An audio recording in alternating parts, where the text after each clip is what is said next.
ஒரே நிமிஷம் இருங்க, ஒரு விஷயம் நான் உங்ககிட்ட கேட்குறேன். இங்க பாருங்கம்மா எல்லாரும், ஒரே நிமிஷம் இருங்க.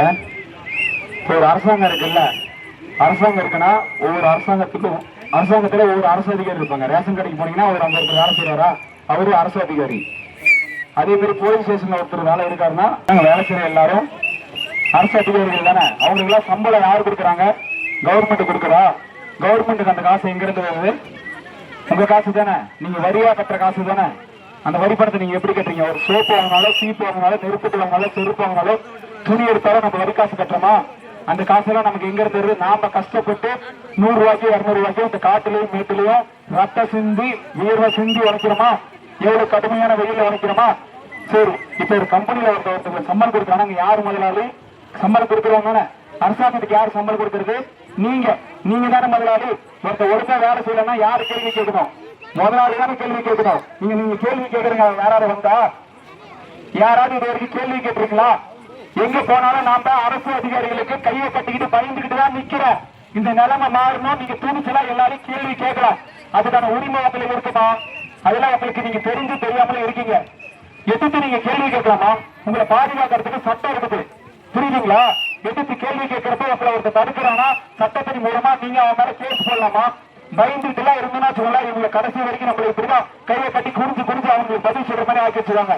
முதலாளி நீங்க தான் மன்னர்கள், புரியுதுங்களா? உங்களுக்கு வேலை செய்ய வந்தவங்க தான் ஒவ்வொரு அரசியல்வாதியும் ஒவ்வொரு அரசு அதிகாரியும், புரியுதுங்களாமா? மன்னர் இங்க மக்கள் தான்.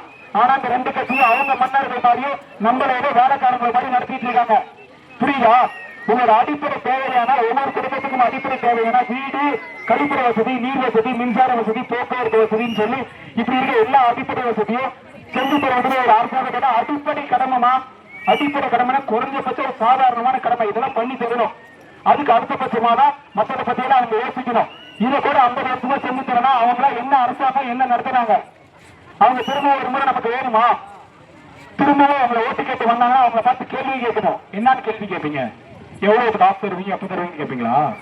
கிடையாது. இதுதான் இத்தனை வருஷமா கேட்டு இருந்தீங்க. 500 ரூபாய்க்கு ஆசை, 1000 ரூபாய்க்கு ஆசைப்பட்டுதான் இன்னைக்கு எல்லாம் இப்படி கையை கட்டி நின்றுட்டு இருக்கீங்கன்னா துணிஞ்சு நீங்க எதிர்த்து கேள்வி கேட்கலாம். நீங்க எல்லாம் பயந்துகிட்டு நிக்கணும் இல்ல. அரசு அதிகாரிகள் அவங்களோட வேலைக்காரர்களா உங்க வீட்டுல ஒருத்தரா தான் நினைச்சுக்கணும், புரியுதுங்களாமா? இப்ப என்ன உங்களுக்கு எல்லாருக்கும் இருக்கணும்.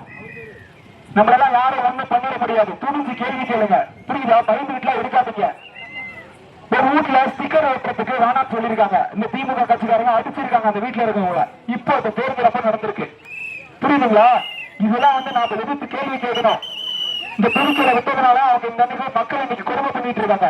இந்த நிலைமை எல்லாம் மாறணும்னா நீங்க உங்க மனசை பத்தி ஃபர்ஸ்ட் மாத்திக்கோங்க. உங்க மனசை மாத்திக்கோங்க. 500 ரூபாய்க்கு 1000 ரூபாய்க்கு காசு வாங்கிட்டு இப்ப ஓட்ட விற்காதீங்க முதல்ல, புரியுதுங்களாமா? உங்க பேரப்பிள்ளைங்களோட வாழ்வாதாரம் நல்லா இருக்கணுமா? நீங்க சும்மா ஏமாந்து போனதெல்லாம் போச்சு, அழுகாதோட போச்சு, ஒண்ணும் பண்ண முடியாது. இதுக்கப்புறம் இந்த பசங்க எல்லாம் இந்த இடத்துல இருந்து இன்னொரு இடத்துக்கு போய் நல்ல வாழ்வாதாரத்தோட வசதியோட நல்ல காடு வாங்கி நல்ல செல்வ செழிப்போட இருக்கணும். அப்படின்னா நீங்க இதெல்லாம் உணர்ந்து தப்பான தொழில் செய்யக்கூடாது, புரியுதுங்களா? ஒரே ஒரு முறை உங்களோட பொன்னான வாக்குல விஜய் அவர்களுக்கு உங்க வீட்டு பிள்ளை, உங்க அண்ணனா, உங்க தம்பியா, உங்க தோழனா, உங்க நண்பனா, உங்க வீட்டுல ஒருத்தனா இருந்து உங்களுக்கு சேவை செய்ய வராது. ஒரே ஒரு முறை விஜய்க்கு வாய்ப்பு கொடுங்க. நம்ம அண்ணன் செந்திலண்ணாவுக்கு ஒரு முறை வாய்ப்பு கொடுங்க. மற்றதெல்லாம் தளபதி விஜய் பார்த்துப்பாரு. நல்லா இருக்கும், நல்லா இருக்கும். எல்லாரும் தளபதி வேலை செய்ய நல்லா இருக்கும். ஓட்டு மட்டும் சொல்லிட்டு போடுங்க. மற்றதெல்லாம் தளபதி பார்த்துப்பாரு, புரிஞ்சுங்களா? கான்பிடண்டா இருங்க, நல்லதே நடக்கும். நன்றி நன்றி நன்றி, வணக்கம்.